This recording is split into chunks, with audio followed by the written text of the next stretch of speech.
Ya, Anda masih di Sindo Malam pemirsa. Warga Solo dan sekitarnya berebut Gunungan Poso atau Puasa di pelataran Masjid Agung Keraton Solo.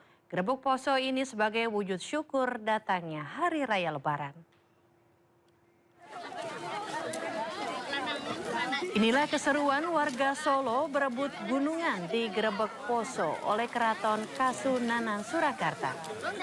Sepasang gunungan terdiri dari hasil bumi menjadi rebutan warga yang sudah mengantri sejak pagi. Sebelumnya gunungan diarak puluhan abdi dalam dari Keraton Surakarta menuju ke Masjid Agung Surakarta. Warga percaya gunungan hasil bumi membawa keberkahan. Tradisi ini telah menjadi bagian dari warisan budaya Keraton Kasunanan Surakarta yang terus dilestarikan.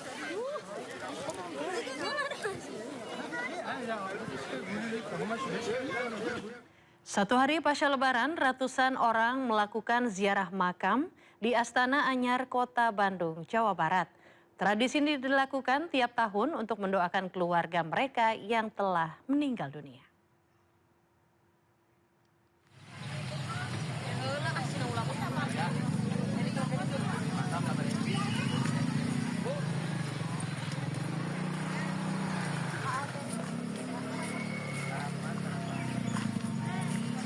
TPU Astana Anyar Bandung, Jawa Barat ramai didatangi ratusan peziarah. Warga memanfaatkan libur Hari Raya Idul Fitri untuk mengunjungi makam keluarga atau kerabat mereka di tempat ini. Tak hanya menabur bunga, peziarah juga berdoa dan membersihkan makam tersebut. Tradisi ziarah makam ini membawa keberuntungan bagi para pedagang di sekitar makam. Omset pedagang bunga dan jasa pembersih makam meningkat sejak Ramadan dan Idul Fitri.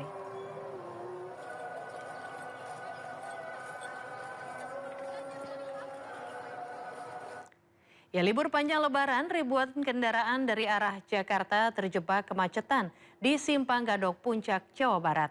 Polisi memberlakukan rekayasa lalu lintas berupa one way atau satu arah dari arah Jakarta menuju Puncak.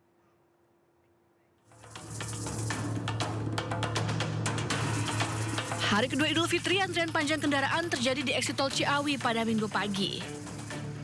Kemacetan terjadi karena meningkatnya jumlah kendaraan dari arah Jakarta dan sekitarnya seiring dengan memasuki libur panjang Lebaran.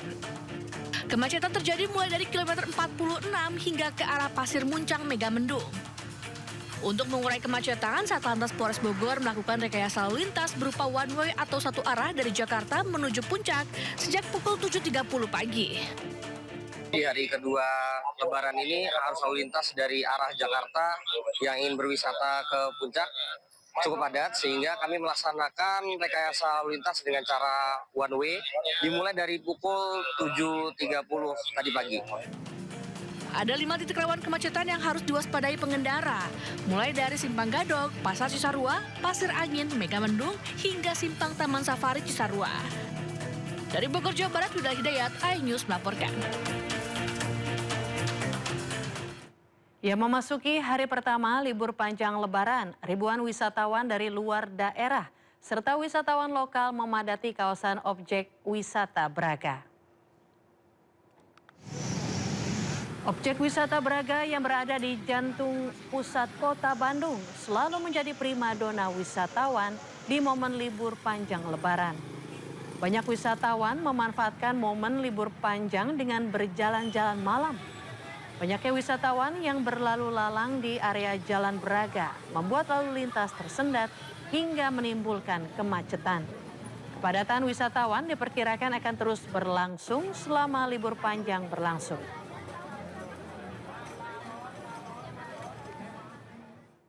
Sementara itu, kawasan Jalan Malioboro, Kota Yogyakarta dipadati kendaraan pribadi yang datang dari berbagai daerah. Pengalihan arus lalu lintas diberlakukan selama libur Lebaran ini guna mengurai kepadatan.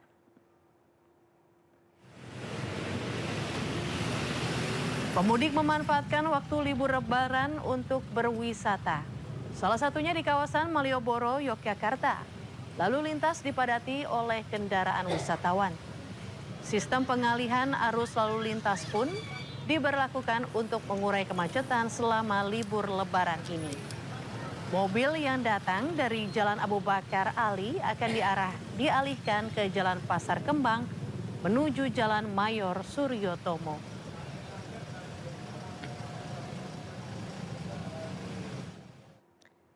Ya, tradisi menerbangkan balon udara kembali digelar di Wonosobo, Jawa Tengah. Balon udara berukuran raksasa menjadi daya tarik wisatawan.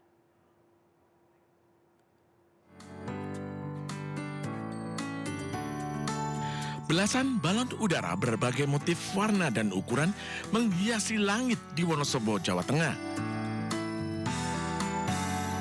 Tradisi Lebaran ini menarik ribuan pengunjung yang datang tak hanya dari Wonosobo, tapi juga berbagai daerah di Indonesia. Motif balon udara ini bisa menjadi inspirasi seorang desainer.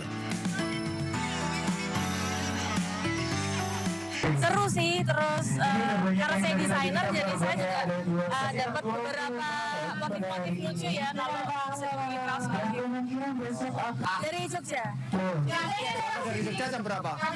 Berangkatnya kemarin. Nginep di Wonosobo. Tradisi ini menjadi salah satu atraksi wisata yang selalu dinantikan setiap tahunnya. Dari Wonosobo, Jawa Tengah, Didi Dono Hartono, iNews melaporkan.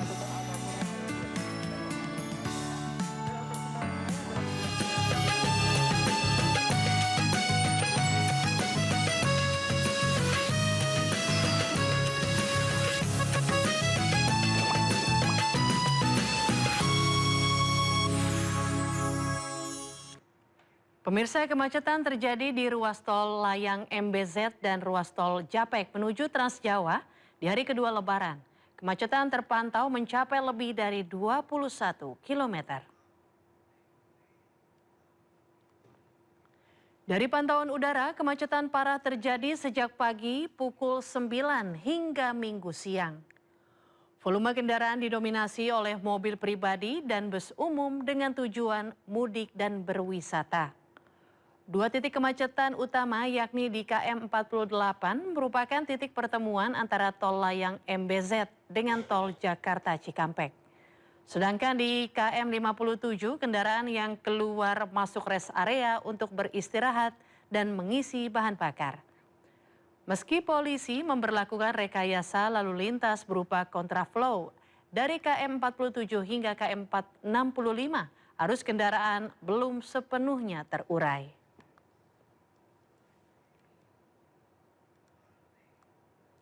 Ya, di hari kedua Lebaran, penumpang padati stasiun Wush Halim, Jakarta Timur. Hingga siang tadi, tiket keberangkatan dari Jakarta menuju Bandung sudah ludes terjual. Minggu pagi, ribuan warga Jakarta dan sekitarnya terus berdatangan di stasiun KCIC Halim, Jakarta Timur. Hari kedua Lebaran ini terus dimanfaatkan warga untuk berlibur ke Bandung, Jawa Barat. Walau hingga siang tadi tiket sudah habis, namun penjualan tiket masih akan terus berlangsung hingga malam hari. Dalam periode mudik sejak 13 Maret, sebanyak 175.000 tiket sudah ludes terjual.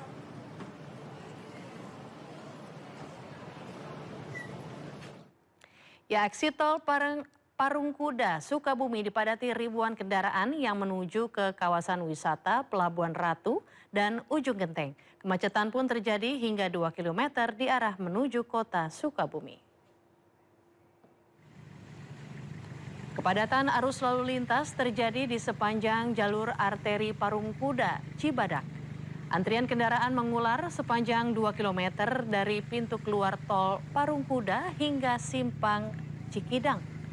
Kemacetan terjadi karena adanya penyempitan jalur dari 3 menjadi 1 jalur. Selain itu adanya sejumlah titik persimpangan turut menjadi penyebab kemacetan. Demi mengurai kemacetan, personil dari Satlantas Polres Sukabumi diterjunkan untuk mengatur arus lalu lintas. Kepadatan kendaraan ini diprediksi akan terus terjadi hingga Minggu malam.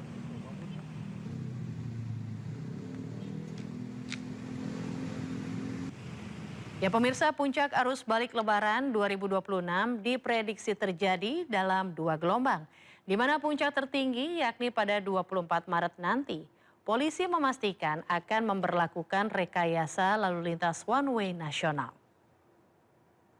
Lalu lintas masih cukup terkendali, ada peningkatan arus sesuai dengan prediksi dan monitoring dari teknologi bahwa aglomerasi ini cukup padat ya, tapi sudah kita kelola. Contohnya aglomerasi Semarang Raya, aglomerasi Jabodetabek, termasuk tempat-tempat wisata di Bali, di Malang Raya, termasuk juga yang ada di Jakarta, Jawa Barat, tempat-tempat wisata cukup diminati oleh rekan-rekan kita yang saat ini sedang liburan di tempat tujuan masing-masing. Maka dari itu kami sampaikan bahwa puncak arus mudik tertinggi tahun ini dari 270.315, tentunya Korlantas Polri dengan stakeholder atas petunjuk dari Bapak Kapolri agar dipersiapkan skenario daripada manajemen tata kelola lalu lintas. Baik nanti pada tanggal 24 yang kita perkirakan arus puncak, namun demikian dari tanggal 22, 23 kami sudah melakukan langkah-langkah strategi. Apakah nanti di tanggal 23 akan lakukan one way lokal sepenggal tahap pertama? Tentunya segera akan kita rumuskan seperti itu. Dan kami menghimbau kepada masyarakat, khususnya rekan-rekan kita yang saat ini berada di kampung halaman, agar supaya karena arus puncak baliknya itu tanggal 24, agar mengharapkan tidak kembali pada tanggal itu supaya tidak terjadi penumpukan. Silakan manfaatkan work from anywhere tanggal 26, 27, 28 itu masih work from anywhere. Mungkin bisa kembali di tanggal 26, tanggal 27 karena hasil analisa dan evaluasi dengan stakeholder termasuk barusan saja kami dengan seluruh pejabat utama Korlantas Polri dengan Satgas melakukan evaluasi bahwa arus balik mungkin ada dua tahap. Tahap pertama adalah tanggal 23 dan 24. Itu. Yang kedua adalah tanggal 28 atau tanggal 29. Moga-moga dengan dua tahap ini nanti bisa terurai sehingga arus balik yang di tanggal 24 nanti bisa kita kelola dengan baik. Pasti akan kami lakukan one way nasional arus balik yang rencananya sesuai dengan arahan Bapak Kapolri dan kemarin saya sudah lapor ke Pak Menhub dan Pak Dirut Jasa Marga dan Jasa Harja, rencana akan kita flag out untuk arus balik tanggal 2. Pelaksanaan ibadat sholat Idul Fitri 1447 Hijriah di halaman kantor DPW Partai Perindo Sulawesi Selatan, Kota Makassar berlangsung hikmat.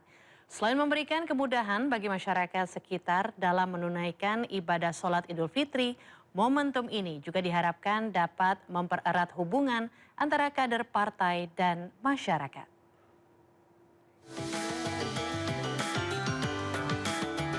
Puluhan warga di Jalan Perintis Kemerdekaan Kota Makassar, Sulawesi Selatan tampak hikmat mengikuti sholat Idul Fitri 1447 Hijriah yang digelar DPW Partai Perindo Sulawesi Selatan. Mengusung tema merajut ukhuwah di hari kemenangan sebagai upaya bersama dalam membangun Sulawesi Selatan yang maju dan berkeadilan. DPW Partai Perindo Sulsel berharap dapat mempererat silaturahim antara kader dan masyarakat serta menumbuhkan semangat kebersamaan dalam membangun daerah. Jadi membangun ukhuwah, target kita kebersamaan itu adalah bagaimana bersama-sama masyarakat saling bahu-membahu untuk merencanakan bagaimana yang namanya pembangunan berkeadilan. Karena itu saya kira hari ini kita menyaksikan ada beberapa komponen masyarakat dan anak-anak ini ada semua riang gembira untuk menyertai di tempat ini. Sholat Id, Bu, ya? Iya, sama warga dan sama keluarga juga. Ceramahnya juga bagus. Silaturahimnya semoga berjalan lancar seterusnya sampai tahun depan. Momen ini juga menjadi bentuk kepedulian partai berlambang Raja Wali mengembangkan sayap terhadap kebutuhan masyarakat dalam merayakan hari kemenangan dalam suasana kebersamaan dan kekeluargaan. Saya rasa komponen-komponen terlibat. Jadi bukan soal ramainya tadi ya, tapi keterlibatan berbagai aspek, berbagai komponen di dalam event Hari Raya Idul Fitri ini yang diselenggarakan mungkin baru pertama kalinya oleh Partai Perindo. Perayaan Hari Besar Keagamaan ini menjadi wadah dalam memperkuat kebersamaan antara partai dan masyarakat. Dari Makassar, Sulawesi Selatan, Yuel Yuswian, iNews melaporkan.